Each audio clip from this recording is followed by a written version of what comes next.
Dozens of former students at Sioux Falls School spent today reliving moments from their childhood. KELOLAND's Carly Phillips tells us the event that brought alums back. Hi, Carly.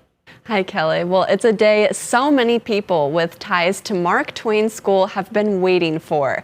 In 1976, the school buried a time capsule, not to be touched or opened for 50 years. And now, since that day has arrived, it's brought back more than just what was waiting inside the capsule.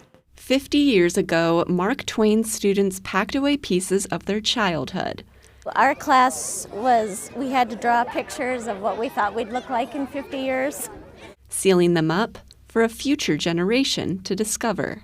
Yeah, that's styrofoam too. I like the little house. Now, half a century later, many of those same students, teachers, and community members gathered where the old school once stood, finally able to relive those memories they buried so long ago. My dad worked for the phone company at the time and brought in a state-of-the-art phone.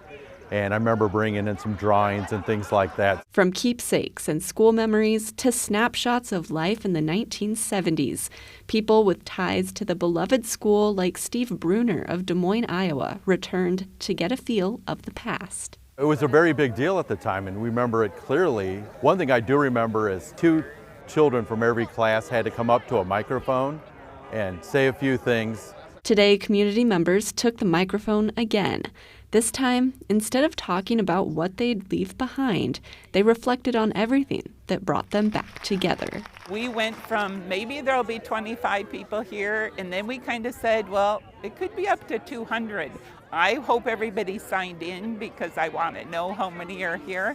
Decades underground took a toll on some of the items, but that didn't seem to bother anyone here today. A lot of things didn't survive because of moisture and everything, but it's not really about the time capsule. It's just about this community of Mark Twainers. A community that even after years of being apart could pick up right where they left off. Anthony students got to bring items for another capsule today that will be open in another 50 years from now. Well, these stories are always so fun. What about the people who maybe saw something they remember putting in the capsule?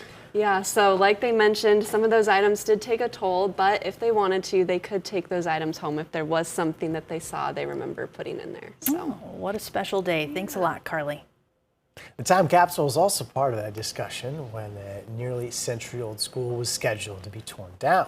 At the end of 2012, the school board voted 4-1 to combine Mark Twain and nearby Longfellow elementary schools to become Susan B. Anthony, which sparked backlash among those who lived in the neighborhood. Several families, teachers, and staff members came together to witness the demolition of Mark Twain at the end of May 2015, where many families took bricks as mementos.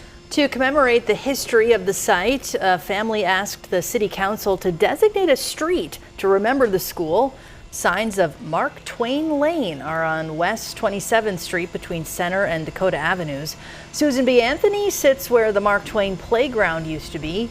The school has been open since the 2015